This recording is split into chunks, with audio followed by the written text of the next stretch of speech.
서울의 심장부 60층 높이의 로열 시그니엘 호텔 펜트하우스는 구름 위에 떠있는 성 같았다. 하지만 한유진에게 그곳은 화려한 감옥 혹은 재단에 불과했다. 엘리베이터의 황금빛 문이 소리 없이 열리고 그녀는 억지로 빌려 입은 어색한 검은색 드레스 자락을 매만졌다. 드레스의 거친 감촉이 그녀의 피부를 쓸 때마다 현실의 무게가 살갗을 파고드는 듯했다.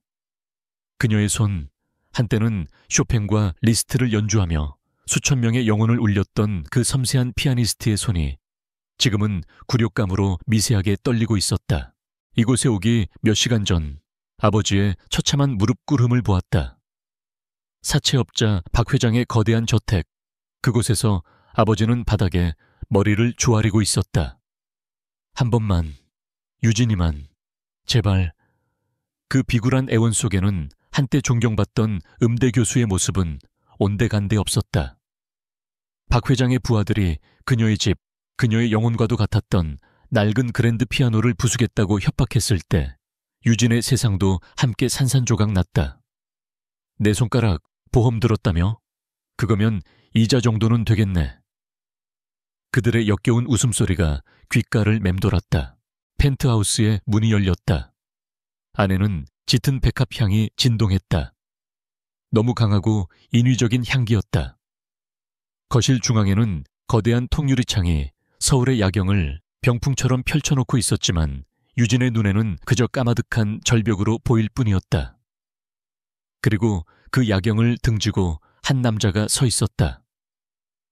권지혁, 태양그룹의 황태자. 그의 이름 앞에는 늘 냉혹한 얼음 같은 이라는 수식어가 붙었다.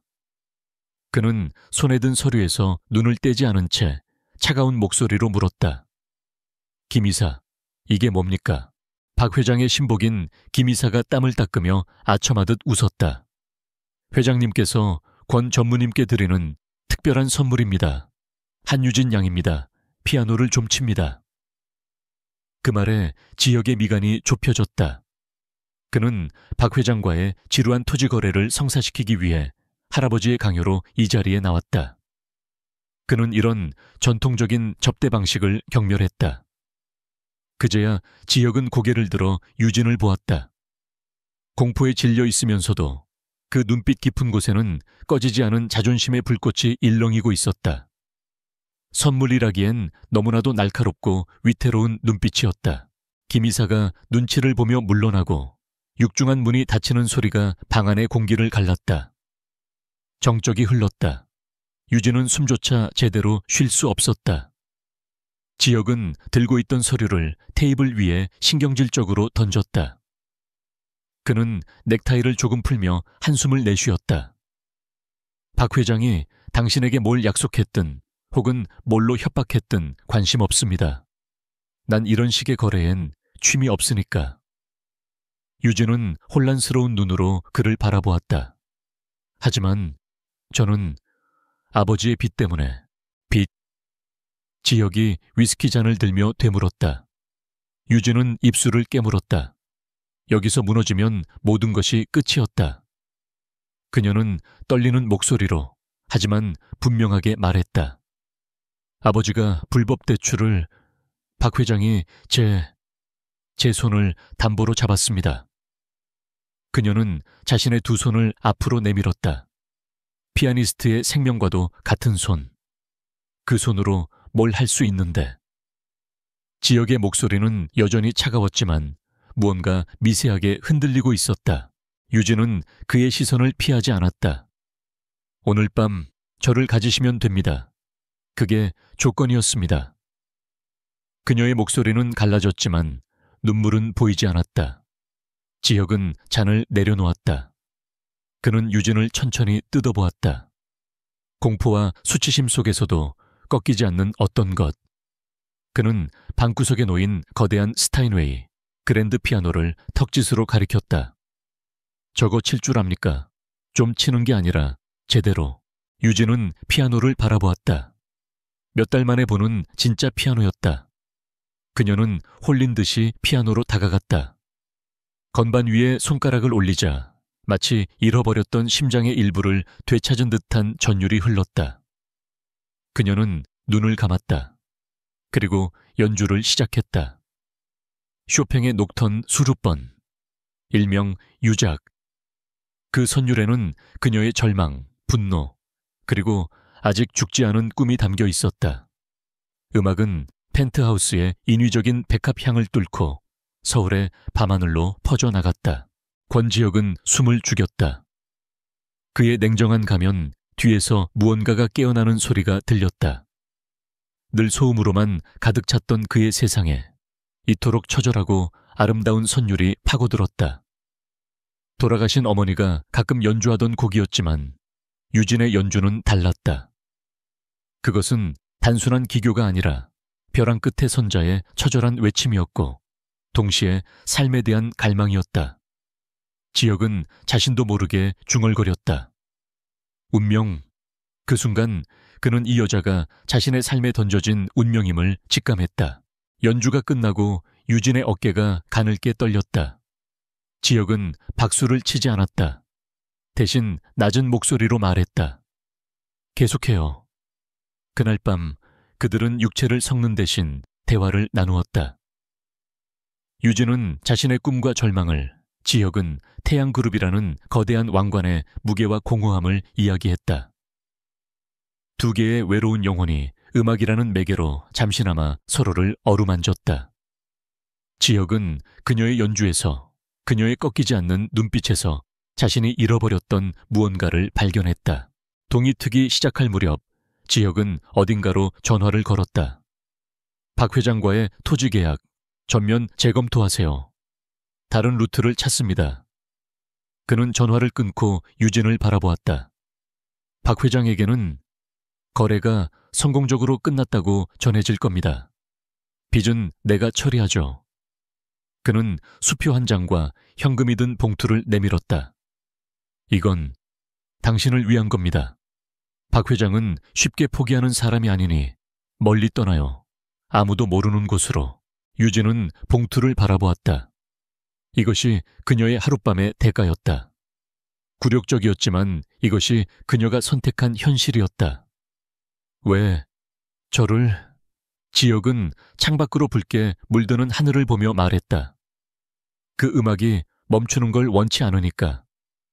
유진은 말없이 봉투를 받아들었다. 그녀의 자존심이 다시 고개를 들었다. 그녀가 방을 나서기 위해 몸을 돌렸을 때 초라하지만 단정한 그녀의 머리에서 낡은 동백꽃 머리핀 하나가 바닥으로 떨어졌다. 그녀는 그것을 알아채지 못했다. 유진이 사라진 펜트하우스는 다시 정막에 잠겼다. 하지만 공기 중에는 그녀가 연주한 녹턴의 잔향과 인공적인 백합향 대신 그녀의 비누 향기가 희미하게 남아있었다. 지혁은 바닥에 떨어진 동백꽃 머리핀을 주워들었다. 플라스틱으로 만든 조악한 물건이었지만 그는 그것을 강하게 움켜쥐었다. 가슴 한구석이 알 수 없는 통증으로 아려왔다. 그는 하룻밤의 상대를 산 것이 아니었다. 그는 자신의 운명을 만났고 그리고 그 운명을 제 발로 떠나보냈다. 그리고 그날 이후 매일 밤 그는 그녀를 그리워하기 시작했다. 다음 날 아침 권지혁은 익숙한 펜트하우스의 침대에서 눈을 떴지만 모든 것이 낯설었다. 어젯밤에 농밀했던 백합향은 사라지고 그 자리에 그녀의 연주가 남긴 공허함과 알 수 없는 잔향만이 감돌았다. 피아노는 닫혀 있었고 그녀가 앉았던 의자는 비어 있었다. 그는 마치 긴 꿈에서 깨어난 듯 했지만 손바닥 안에 남아있는 거친 플라스틱의 감촉이 모든 것이 현실이었음을 증명했다. 낡은 동백꽃 머리핀. 그는 그것을 바라보았다. 조악하고 값싼 물건이었지만 그에게는 어젯밤 그녀의 영혼이 남기고 간 파편처럼 느껴졌다. 지혁은 즉시 비서실장인 강민우를 호출했다. 강 비서는 지혁의 그림자이자 가장 유능한 오른팔이었다. 그는 지혁의 사적인 영역까지 관리하는 유일한 사람이었다. 지혁은 잠옷 차림 그대로 흐트러진 머리를 쓸어 넘기며 머리핀을 테이블 위에 올렸다. 어젯밤 여기에 있던 여자, 한유진. 무슨 수를 써서라도 찾아내. 강 비서의 표정이 순간 굳었지만 그는 질문하지 않았다. 어젯밤 호텔의 모든 CCTV 기록을 확보해. 특히 피아노 소리가 녹음된 파일. 그녀의 신상 정보, 가족관계, 그리고 박 회장과의 관계까지 전부. 박 회장 관련 건은 조심스럽게 처리해야 합니다. 강 비서가 신중하게 말했다. 지역의 눈이 차갑게 빛났다. 내가 원하는 건 신중함이 아니라 결과야. 그녀는 박 회장에게 협박당하고 있었어. 그녀의 아버지가 빚을 졌다고 했다. 그 빚의 실체, 그리고 박 회장이 그녀를 선물로 보낸 이유. 낱낱이 파헤쳐. 단, 그녀가 내가 찾는다는 사실을 알아서는 안 돼. 조용히, 그림자처럼 움직여. 그는 동백꽃 머리핀을 다시 집어들었다. 이걸 떨어뜨리고 갔어. 그 한마디에 강 비서는 지역의 감정이 평소와 다르다는 것을 직감했다. 운명이라는 단어가 지역의 머릿속을 맴돌았다. 같은 시각, 한유진은 밤새 잠 한숨 못 자고 받은 돈 봉투를 품에 안은 채 박 회장의 저택 앞에 서 있었다. 어젯밤의 굴욕감이 채 가시지 않은 몸으로. 그녀는 지옥의 문을 다시 두드렸다. 박 회장은 이른 아침부터 정원에서 분재를 손질하고 있었다. 그는 유진을 흘끗 보더니 역겨운 미소를 지었다. 어땠나? 태양그룹의 황태자는. 만족하시던가?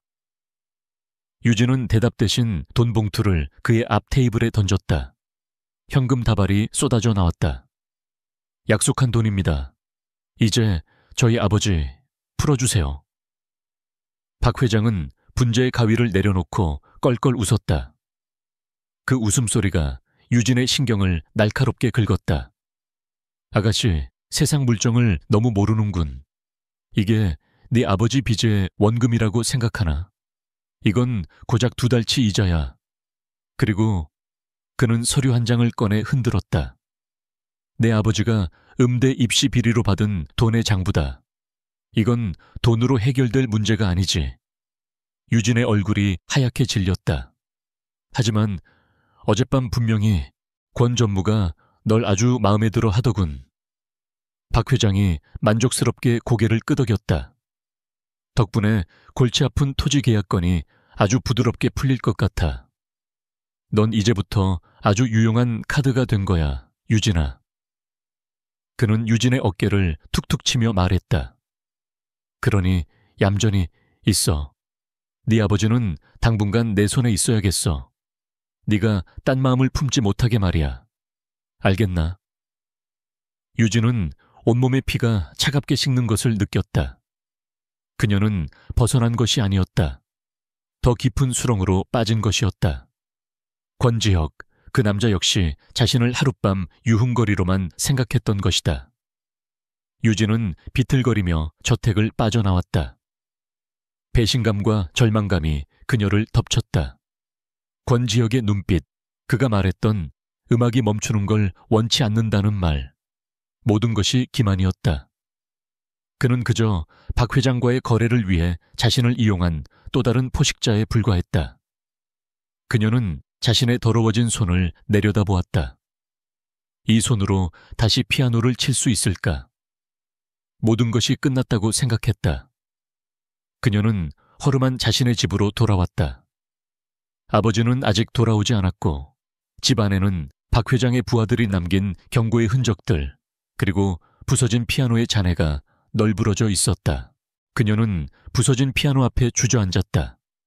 건반 몇 개가 부러져 흉측한 속을 드러내고 있었다. 그녀는 차마 그것을 만질 수 없었다. 유용한 카드. 박 회장의 말이 메아리 쳤다. 그녀는 이대로 서울에 머물다간 영원히 박 회장의 놀이개가 되거나 혹은 권지혁의 변덕스러운 장난감이 될지도 몰랐다. 그녀는 살아남아야 했다. 아버지도 구해야 했다. 하지만 지금 이 모습으로는 아니었다. 그녀는 결심했다. 사라져야 한다. 유진은 재빨리 움직였다. 어젯밤 지역이 준 돈의 일부, 수표가 아닌 현금만을 챙겼다. 자신의 신분증과 휴대전화를 서랍 깊숙한 곳에 버렸다. 낡은 배낭에 옷가지 몇 개를 쑤셔 넣어뒀다. 그리고 서랍 속에서 오래된 사진 한 장을 꺼냈다. 어릴 적 어머니와 함께 갔던 바닷가 마을의 사진이었다. 사진 뒤에는 주문진이라는 지명이 희미하게 적혀 있었다. 그녀는 머리를 짧게 자르려다 멈칫했다. 대신 거울 앞에서 자신의 이름을 버렸다. 한유진은 죽었어. 이제부터 나는 최은수야. 그날 밤 최은수라는 가명을 쓴 그녀는 청량리역에서 주문진으로 향하는 마지막 야간 열차에 몸을 실었다. 기차가 서울의 화려하지만 잔인한 야경을 뒤로하고 어둠 속으로 빨려 들어갈 때 그녀는 창밖을 보며 눈물을 흘리지 않았다. 그녀의 눈은 분노와 도끼로 차갑게 빛나고 있었다. 한편 서울의 가장 높은 곳에서는 강민우 비서가 권지혁에게 보고하고 있었다. 한유진, 어제 오후를 기점으로 모든 흔적이 사라졌습니다. 휴대전화 신호도 끊겼고 가족과도 연락이 닿지 않습니다. 마치 증발한 것 같습니다. 지혁은 펜트하우스 통유리창 앞에 서서 서울의 야경을 내려다보고 있었다. 그의 손에는 여전히 동백꽃 머리핀이 들려 있었다. 증발했다고? 그는 믿지 않았다. 그녀의 그 처절했던 피아노 소리가, 그 꺾이지 않던 눈빛이 이렇게 쉽게 사라질 리 없었다. 찾아내. 그는 낮은 목소리로 명령했다. 대한민국 땅끝까지 뒤져서라도 찾아내. 그날부터였다. 권지혁의 사무실에는 매일 밤 어둠 속에서 녹음된 쇼팽의 녹턴 수십 번이 희미하게 흘러나왔다. 그는 매일 밤 이름 모를 운명과 사라져버린 그녀를 그리워했다. 계절이 2번 바뀌는 동안 서울의 화려함에서 가장 멀리 떨어진 강원도의 작은 바닷가 마을 주문지는 한유진에게 위태로운 안식처가 되어주었다. 그녀는 이제 최은수라는 이름으로 살았다. 한때 빛나던 피아니스트의 모습은 낡은 스웨터와 무표정한 얼굴 뒤로 사라졌다. 그녀는 바다가 바로 내다보이는 작은 책방 카페에서 일했다. 커피를 내리고 낡은 책들을 정리하고 가끔 밀려드는 관광객들을 상대하는 것이 그녀의 새로운 일상이었다. 소금기 머금은 바닷바람이 서울에 지독했던 백합 향기를 씻어내는 듯했지만 밤이 되면 어김없이 악몽이 찾아왔다. 꿈속에서 그녀는 늘 로열 시그니엘 호텔의 60층 펜트하우스에 갇혀 있었다. 박 회장의 비웃음 소리와 권지혁의 알 수 없는 눈빛, 그리고 부서진 피아노의 잔해가 뒤섞여 그녀의 숨을 조였다. 그녀는 카페 구석에 놓인 낡은 업라이트 피아노를 애써 외면했다. 뚜껑이 닫힌 피아노는 마치 그녀 자신처럼 가장 빛나던 순간에 멈춰버린 관 같았다. 카페 주인인 인심 좋은 중년 여성은 은수의 말 못할 사정을 어렴풋이 짐작했지만 굳이 묻지 않았다. 그저 그녀의 섬세하지만 상처투성이인 손을 보며 안타까운 표정을 지을 뿐이었다. 은수는 그 손으로 거친 설거지를 하고 무거운 책 상자를 날랐다. 피아니스트의 흔적을 지우려는 듯이. 한편 서울 태양그룹의 본사 70층 권지혁의 집무실은 그가 가진 권력만큼이나 차갑고 거대했다. 지난 몇 달간 그는 더욱 냉혹해졌다. 그의 결정은 빠르고 무자비했으며 이사회에서는 그의 눈빛만 스쳐도 임원들이 입을 다물었다. 하지만 그 냉정한 가면 뒤에는 채워지지 않는 공허함과 지독한 그리움이 숨어 있었다. 그는 매일 밤 강민우 비서가 어렵게 복원해낸 그날 펜트하우스의 희미한 녹음 파일을 들었다. 쇼팽의 녹턴 수십 번. 처절하도록 아름다웠던 그 선율은 이제 그의 유일한 위안이자 그를 괴롭히는 족쇄였다. 강민우 비서의 보고는 언제나 같았다. 아무런 흔적도 없습니다. 한유진이라는 이름의 출국 기록, 금융 기록, 통신 기록 모두 6개월 전에 끊겼습니다. 마치 유령처럼 사라졌습니다. 지혁은 책상 서랍을 열었다. 그 안에는 낡은 동백꽃 머리핀이 비싼 만년필들 사이에 놓여 있었다. 그는 그것을 만지작거렸다. 유령이 아니야. 그가 낮게 읊조렸다. 그녀는 분명히 존재해. 내 운명이라고. 그런데 왜 찾지를 못해? 그의 분노 섞인 목소리에 강비서는 고개를 숙였다. 전국을 다시 뒤지겠습니다. 음대, 피아노 학원, 작은 마을의 카페까지 모두.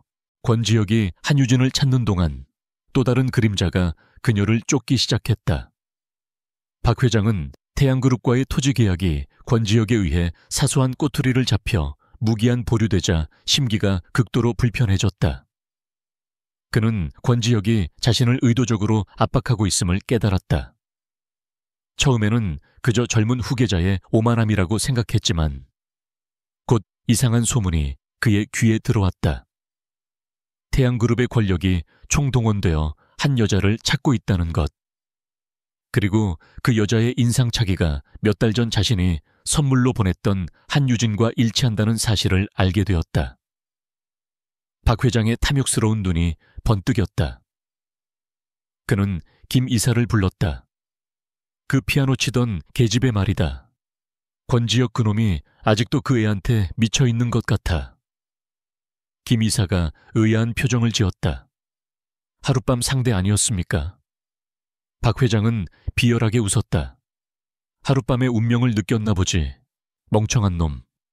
나는 그저 쓸모없는 빚쟁이 딸을 넘긴 줄 알았는데 알고 보니 태양그룹 황태자의 목줄을 쥔 거였어. 그는 즉시 자신의 전국 조직망에 명령을 내렸다. 한유진, 그리고 그녀의 애비 한 교수. 둘 다 찾아내. 산채로 내 앞에 데려와. 그 계집애는 이제 단순한 담보가 아니야. 권지혁을 무릎 꿇릴 내 가장 강력한 무기다. 박 회장의 하수인들은 권지혁의 세련된 방식과는 달랐다. 그들은 더럽고 잔인하며 끈질겼다.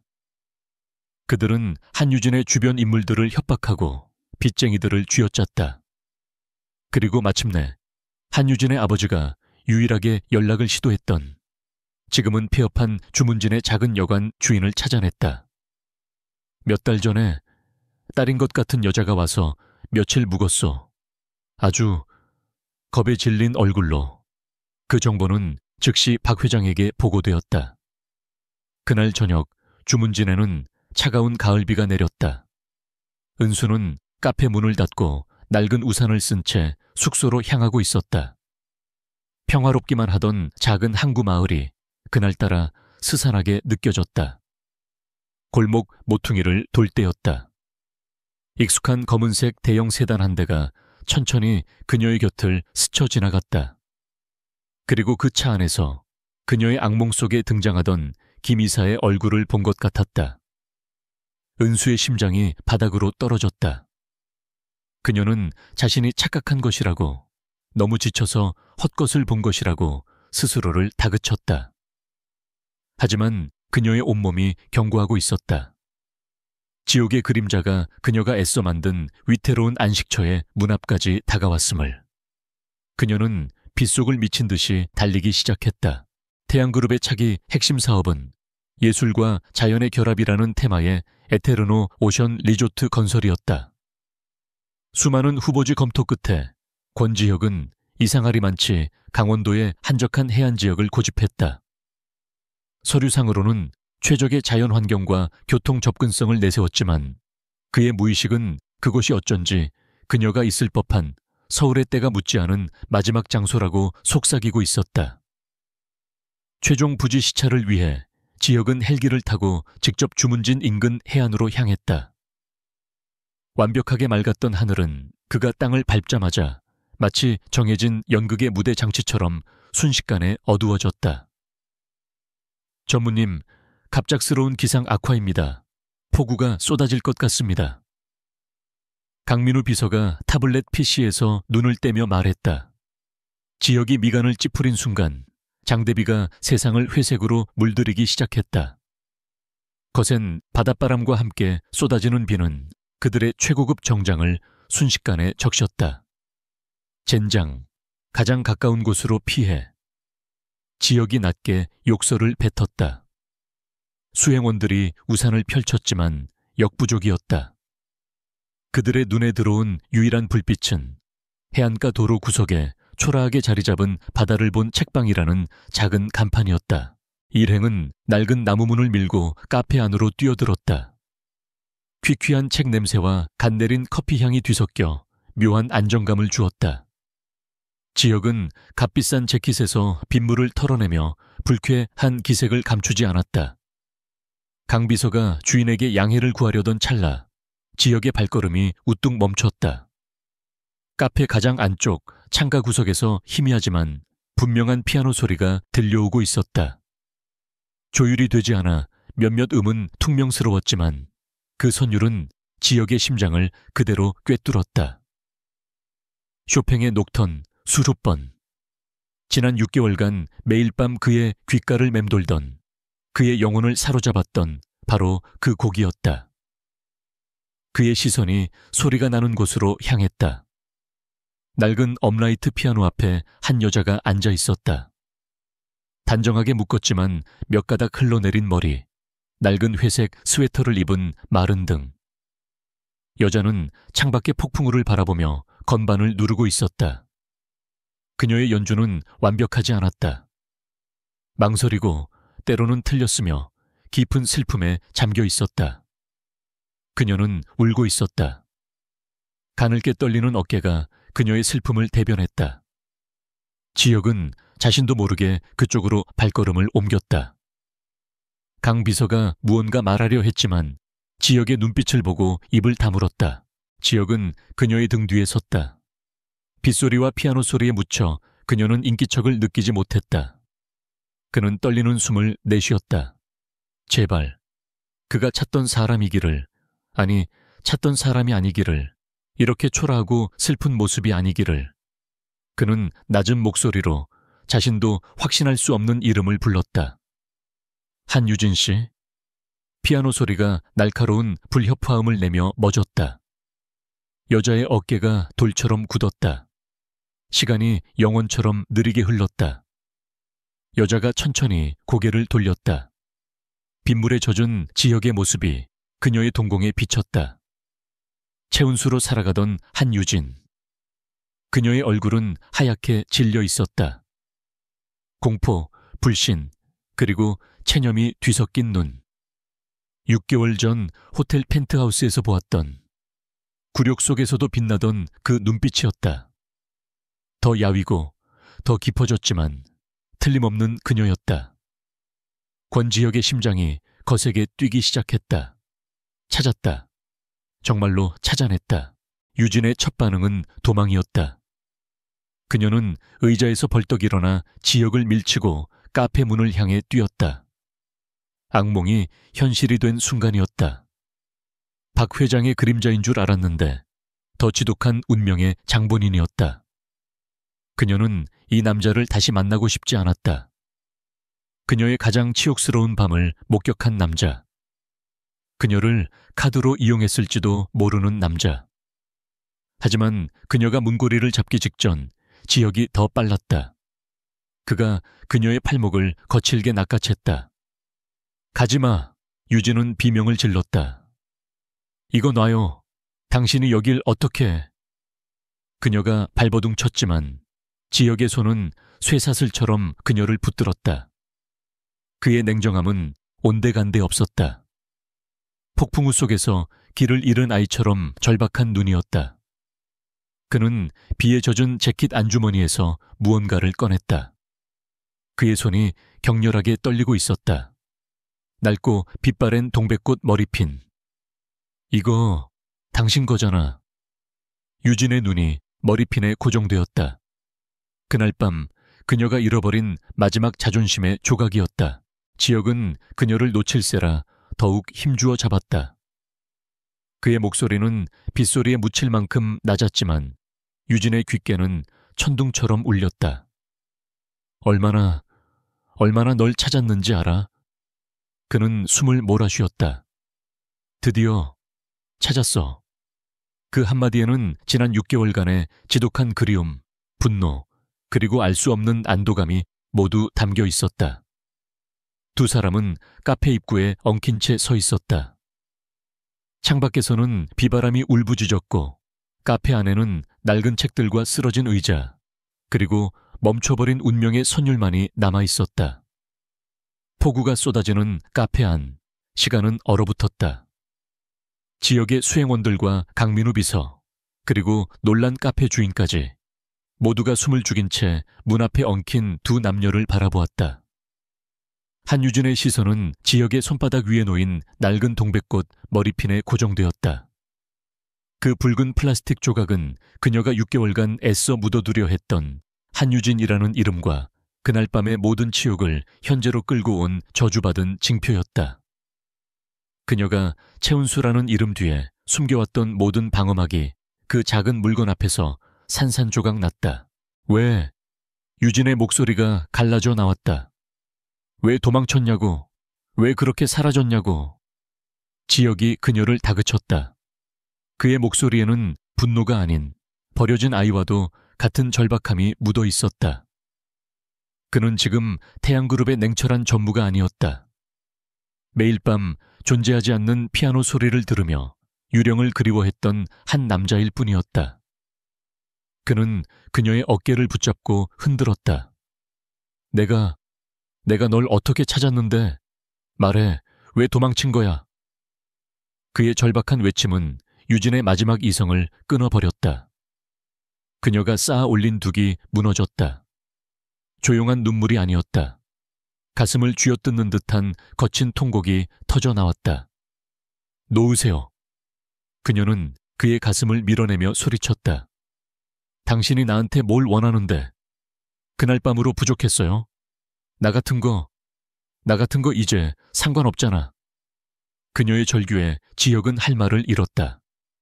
그녀의 고통이 너무나도 생생하게 전해져 마치 그의 심장을 맨손으로 움켜쥐는 것 같았다.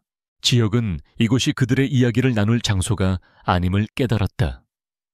그는 눈빛으로 강민우 비서에게 신호를 보냈다.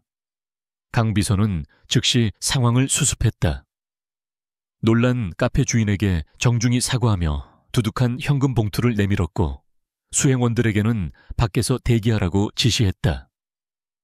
지역은 울부짖다시피 하는 유진을 거의 반쯤 끌다시피 반쯤은 안다시피 하여 폭우 속으로 데리고 나갔다. 그리고 일행의 차가 아닌 자신이 직접 몰고 온 검은색 세단 뒷좌석에 그녀를 밀어넣고 자신도 올라탔다. 육중한 차문이 닫히자 세상의 모든 소리가 차단되었다. 창문을 세차게 두드리는 빗소리만이 두 사람 사이에 질식할 듯한 침묵을 채웠다. 지역은 시동을 걸지 않았다. 그는 젖은 머리를 쓸어 넘기며 거친 숨을 몰아쉬었다. 그리고 유진을 바라보았다. 그녀는 차창에 머리를 기댄 채 초점 없는 눈으로 빗줄기를 바라보고 있었다. 말해. 그가 낮고 잠긴 목소리로 명령했다. 그날 밤 대체 무슨 일이 있었던 거야? 박 회장이 널 어떻게 한 거야? 유진은 천천히 고개를 돌렸다. 그의 눈을 마주했다. 그 눈에는 욕망이나 경멸이 아닌 알 수 없는 깊은 고통과 혼란이 담겨 있었다. 어쩌면 이 남자는 진실을 모를 수도 있다는 생각이 처음으로 들었다. 그녀는 입술을 깨물었다. 피맛이 났다. 그리고 모든 것을 쏟아내기 시작했다.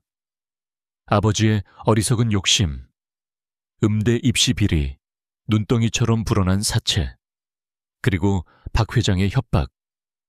그 인간이 이 손을 부러뜨리겠다고 했어요. 피아니스트의 손을. 그녀는 떨리는 두 손을 들어 보였다. 그래서 갔어요. 당신이 누군지도 몰랐어요. 그저 하룻밤을 팔면 아버지를 살릴 수 있을 줄 알았어요. 그녀의 목소리는 점점 분노로 변해갔다. 그런데 박 회장이 뭐라고 했는지 알아요? 당신이 나를 아주 마음에 들어 해서 골치 아픈 토지 계약이 잘 풀리게 됐다고. 내가 아주 유용한 카드가 되었다고 했어요. 당신도 똑같아. 나를 이용한 거야. 지역의 온몸이 차갑게 굳었다. 뭐라고?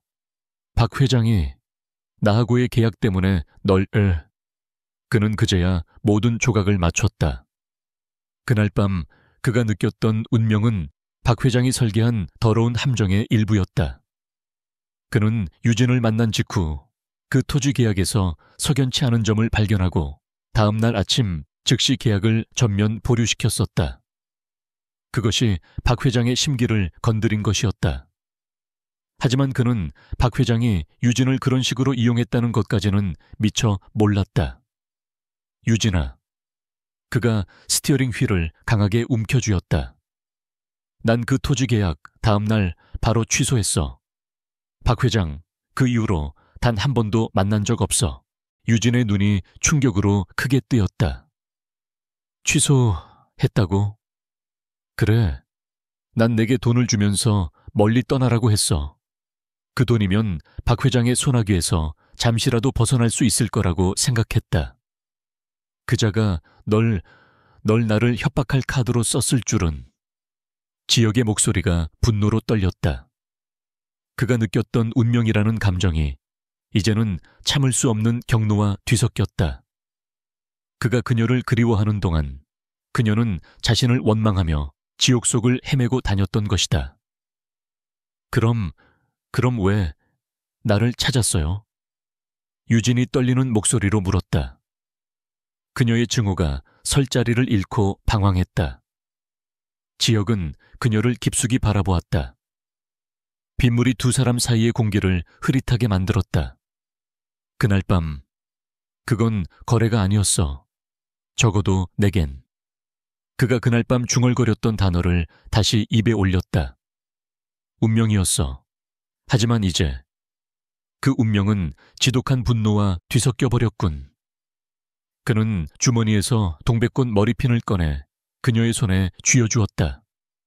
박 회장은 단지 나를 모욕한 게 아니야. 그는 내 영혼을 파괴하려 했어. 그는 반드시 대가를 치르게 될 거야. 바로 그 시각, 서울. 박 회장의 어두운 집무실에 김 이사가 다급하게 뛰어들어왔다. 회장님, 찾았습니다. 한유진, 강원도 주문진의 작은 책방에서 최은수라는 가명으로 일하고 있었습니다. 박 회장이 입꼬리를 올리며 만족스럽게 웃었다. 잘했어. 당장 잡아. 하지만 회장님, 문제가 생겼습니다. 김 이사가 땀을 닦으며 말했다. 권지혁의 팀도 그곳에 있습니다. 방금 권지혁이 그 여자를 찾아낸 것 같습니다. 박 회장의 미소가 순식간에 사라졌다가 더욱 잔인하고 비열한 미소로 바뀌었다. 찾아냈다고.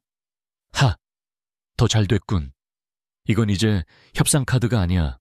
전쟁이다. 그놈이 그 계집애를 원해? 그럼 내 시체를 알고 지나가야 할 거다. 우리 애들 전부 풀어. 태양그룹 놈들이건 뭐건 상관없어. 그 계집애 당장 산채로 잡아와. 다시 주문진의 차 안. 지역의 휴대전화가 짧게 진동했다. 강민우 비서의 문자였다. 전무님, 긴급 상황입니다. 박 회장 측 인물들이 마을 입구에 나타났습니다. 그들도 저희를, 그리고 한유진 씨를 발견한 것 같습니다. 지역의 눈이 칼날처럼 날카로워졌다.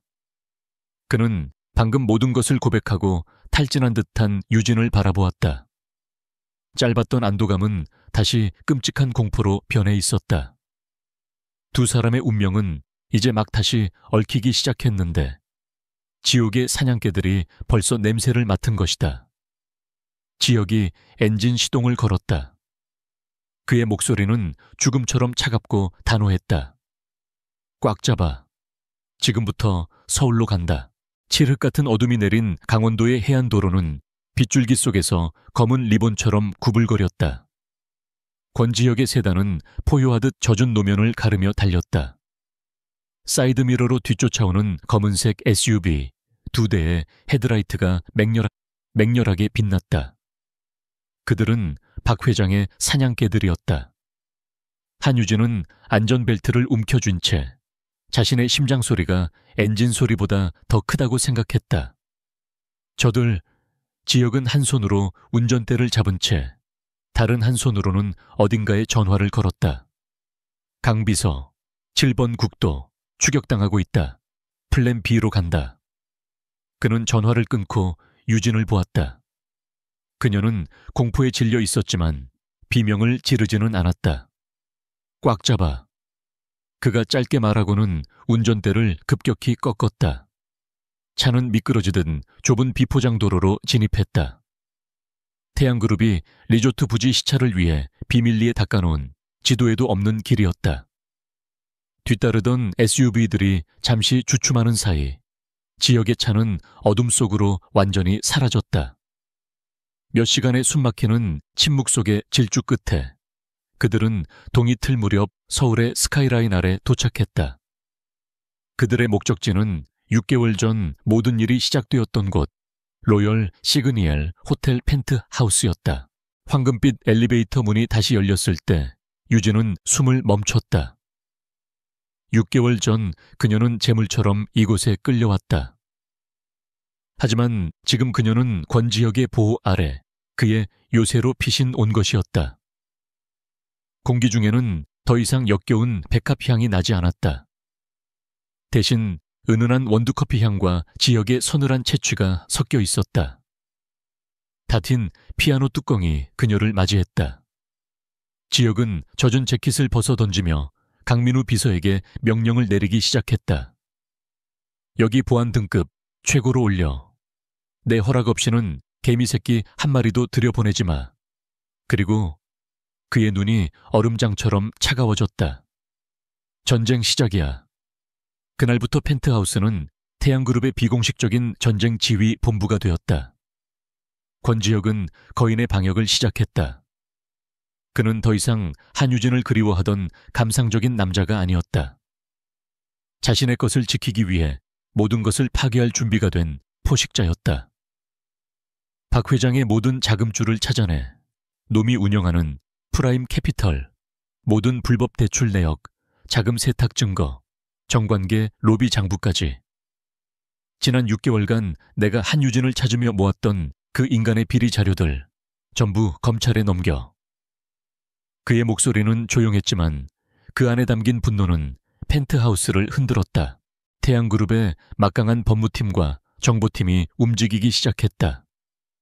그들은 박 회장의 성을 무너뜨리기 위해 조직적으로 움직였다.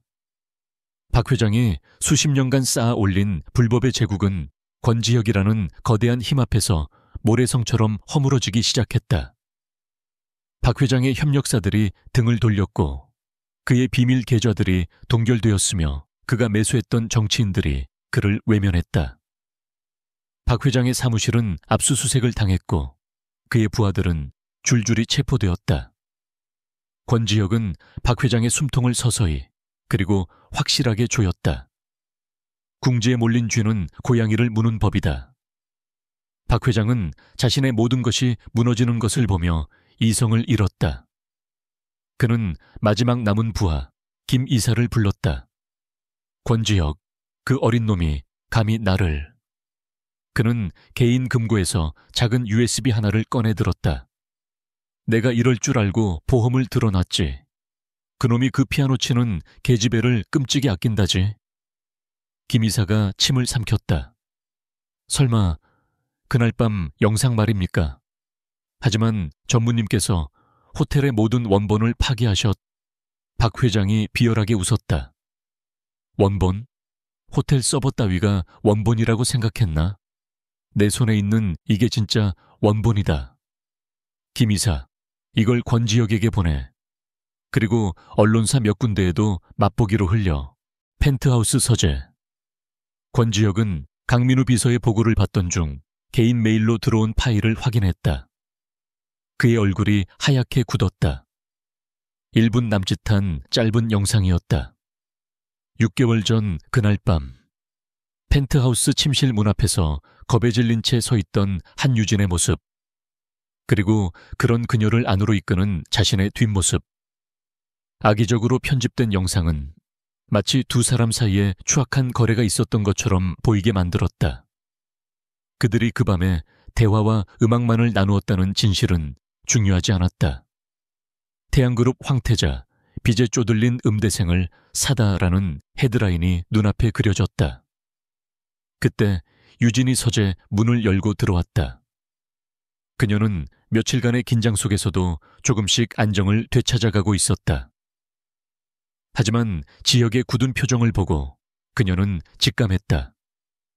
무슨 일이에요? 지혁이 황급히 모니터를 껐다. 아무것도 아니야. 나가 있어. 하지만 유진은 물러서지 않았다. 그녀는 이제 더 이상 도망치던 최은수가 아니었다. 보여줘요. 그녀의 목소리는 낮고 단호했다. 나 때문에 벌어진 일이에요. 나도 알아야겠어요. 지혁은 잠시 망설이다. 모니터를 다시 켰다. 유진은 자신의 가장 끔찍했던 기억이 담긴 영상을 보았다. 그녀의 몸이 떨렸지만 눈물은 흐르지 않았다. 대신 차가운 분노가 심장에서부터 차올랐다. 바로 그때 지혁의 휴대폰이 울렸다. 발신자는 박 회장이었다. 지혁이 스피커폰으로 전화를 받았다. 권전무, 내 마지막 선물이 마음에 드나? 박 회장의 거친 웃음소리가 흘러나왔다. 당장 내 놈의 개들을 거둬. 내 돈줄을 풀어줘. 그렇지 않으면 24시간 뒤에 저 영상은 온 세상이 보게 될 거야. 내 놈의 명예와 그 계집애의 인생, 둘 다 끝장나는 거지. 지혁이 무언가 대답하려던 순간 유진이 그의 손에서 휴대폰을 빼앗아 들었다. 지혁이 놀라 그녀를 바라보았다. 유진의 눈은 더 이상 공포로 흔들리지 않았다. 불꽃이 타오르고 있었다. 박 회장. 그녀의 목소리는 얼음처럼 차갑고 날카로웠다. 당신이 나를 카드라고 했지. 그 카드로 뭘 할 수 있는지 보여줄게. 당신이 원하는 대로 해. 하지만 그 대가로 당신은 모든 것을 잃게 될 거야. 그녀는 지혁을 돌아보며 말했다. 더 이상 숨지 않아요. 당신의 약점이 되지도 않을 거예요. 내가 직접 저 인간을 끝장내겠어요. 내가 직접 저 인간을 끝장내겠어요. 한유진의 목소리는 펜트하우스의 방음 유리를 뚫을 듯이 날카롭고 단단했다. 그녀의 선원에 전화를 들고 있던 권지혁의 손이 멈칫했다. 그는 그녀의 눈에서 타오르는 불꽃을 보았다. 그것은 더 이상 피해자의 공포가 아니었다. 자신의 운명을 되찾기로 결심한 전사의 의지였다. 휴대폰 너머로 박 회장의 당황한 침묵이 흘렀다. 유진은 전화를 끊어버렸다. 정적이 흘렀다. 지혁은 잠시 그녀를 말없이 바라보다가 입꼬리에 희미한 미소를 지었다. 그는 더 이상 그녀를 보호해야 할 연약한 존재로 보지 않았다. 그녀는 그의 곁에 나란히 설 수 있는 그의 운명 그 자체였다. 그래, 같이 끝내자. 박 회장은 경로했다. 감히 빚쟁이 딸년이 자신을 협박하자 그는 이성을 잃었다. 그는 즉시 다음 날 오전으로 긴급 기자회견을 소집했다. 태양그룹의 부도덕한 경영 승계와 사생활이라는 자극적인 타이틀을 모든 언론사에 뿌렸다. 그가 가진 악의적인 편집 영상과 함께 태양그룹을 나락으로 떨어뜨릴 생각이었다. 그는 이것이 자신의 마지막 발악이자 회심의 일격이 될 것이라 확신했다. 그는 권지혁이 명예를 지키기 위해 결국 자신 앞에 무릎 꿇고 항복할 것이라 믿어 의심치 않았다. 기자회견 당일 아침, 서울 프레스센터는 수백 명의 기자들로 발 디딜 틈이 없었다. 태양그룹이라는 거대 기업의 추모는 가장 자극적인 먹잇감이었다. 박 회장은 비장한 표정으로 단상에 올랐다. 그는 자신이 마치 사회 정의를 구현하는 투사인 양 목소리를 높였다. 존경하는 언론인 여러분, 저는 오늘 거대 재벌의 추악한 민낯을 고발하기 위해 이 자리에 섰습니다. 태양그룹의 권지혁 전무가 자신의 권력을 이용해 빚에 시달리는 불쌍한 여대생을 어떻게 유린했는지, 그가 준비한 영상을 틀기 위해 스크린을 가리키던 바로 그 순간이었다. 기자회견장의 모든 문이 동시에 열렸다. 스포트라이트가 입구로 쏟아졌다. 권지혁이 그리고 그의 손을 단단히 잡은 한유진이 함께 들어서고 있었다. 기자들의 플래시가 미친 듯이 터졌다. 박 회장의 얼굴이 경악으로 일그러졌다. 네, 내년이 감히 여길. 유진은 그를 똑바로 노려보며 지혁과 함께 단상으로 걸어 올라갔다. 그녀는 더 이상 숨거나 도망치지 않았다. 박 회장. 지혁이 마이크를 빼앗아 들었다.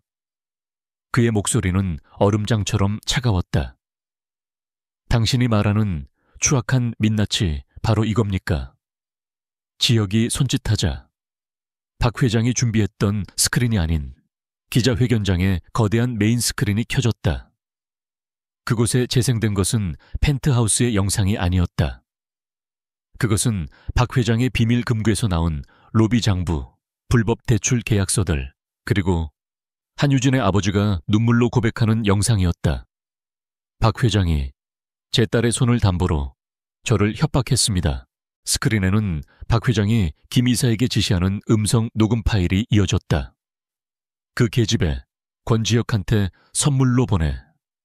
그놈이 낚이면 태양그룹은 우리 소나기에 들어오는 거야. 그 영상 잘 보관해도 언젠가 그놈 목줄을 잡을 때 쓸 거니까. 기자회견장은 충격으로 술렁였다. 이것은 단순한 치정 스캔들이 아니었다. 거대한 불법 대출 카르텔과 한 개인을 파멸로 몰아넣은 악랄한 범죄의 현장이었다. 바로 그때 기자회견장의 문이 다시 열리고 검사와 수사관들이 들이닥쳤다. 박 회장 씨, 불법 채권 추심, 협박, 뇌물 공여 및 성매매 알선 교사 혐의로 긴급 체포합니다. 박 회장은 자신이 파놓은 함정에 자신이 완벽하게 걸려들었음을 깨달았다. 그는 발악하며 소리쳤다. 아니야, 저놈이 날 모함하는 거야. 저 계집애가 날 유혹했다고. 하지만 수갑이 그의 손목에 채워졌다. 그가 끌려나가면서 유진을 향해 저주를 퍼부었다. 한유진, 이 창녀 같은, 내가 널 가만두지 않겠어. 모든 시선이 이제 단상 위에 홀로 남은 유진에게로 향했다. 박 회장의 마지막 발악이 그녀의 마음에 비수처럼 꽂혔다. 기자들이 그녀에게 마이크를 들이밀었다. 한유진 씨, 박 회장의 말이 사실입니까? 그날 밤 권 전무와 유진은 떨리는 손으로 마이크를 잡았다. 그녀는 지혁을 한번 바라보았다. 지혁은 걱정스러운 눈으로 그녀를 보고 있었지만 그녀를 막지 않았다. 그녀는 심호흡을 했다. 네, 저는 그날 밤 저를 팔았습니다. 기자회견장이 순간 정적에 휩싸였다. 유진은 눈을 감지 않았다. 그녀는 수백 개의 카메라 렌즈를 정면으로 응시했다. 저는 벼랑 끝에 몰렸습니다. 아버지를 구하기 위해, 제 손을 지키기 위해. 저는 제가 할 수 있는 유일한 선택을 했습니다.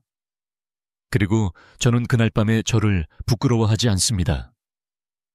그녀의 목소리가 떨렸지만 그 안에는 강한 힘이 실려 있었다.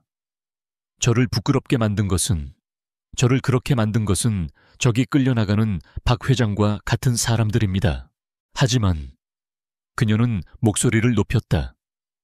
저는 피해자로만 남지 않겠습니다.